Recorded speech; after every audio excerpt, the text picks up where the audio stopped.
What would it take to shake your faith to the core?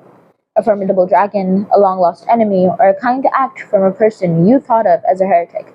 These are some of the questions raised and answered in The Priory of the Orange Tree in its 840 or so pages.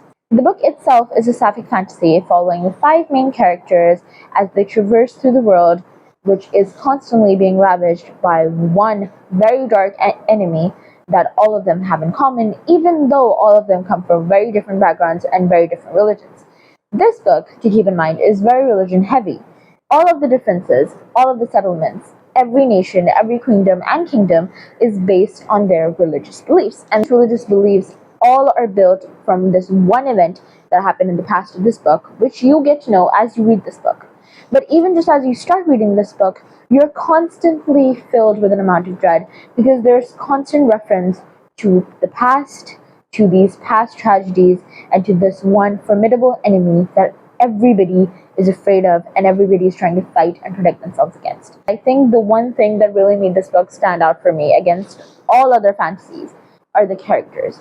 So the first is a exiled alchemist by the name of Nicholas Ruse, who is a very dark and almost tragic character, but he is also very sarcastic and very funny.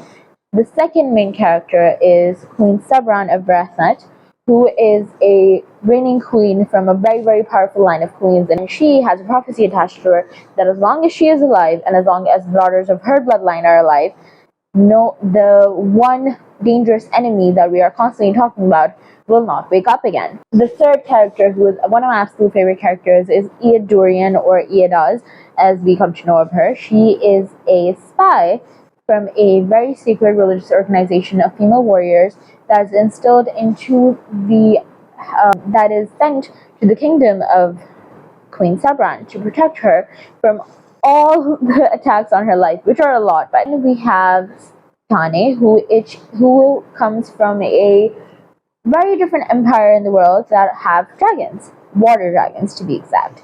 And she is a warrior and orphan who's training to be a Meduchi, which is a dragon rider, and it is one of the highest levels of honors you can get in her empire. The biggest things about this book is that every character, even though there are multiple main characters, no character is left behind. Every character has a beautiful story, a beautiful ending. There are some tragic endings in this, obviously. This is one of those books that, even though it's a fantasy, really made me question and think about my perspectives towards religion, towards society, towards friendships, towards allies and enemies. And this is one of those books that throughout you're reading it, you cannot help but want to scribble down a few notes to think, to talk, and to discuss about this.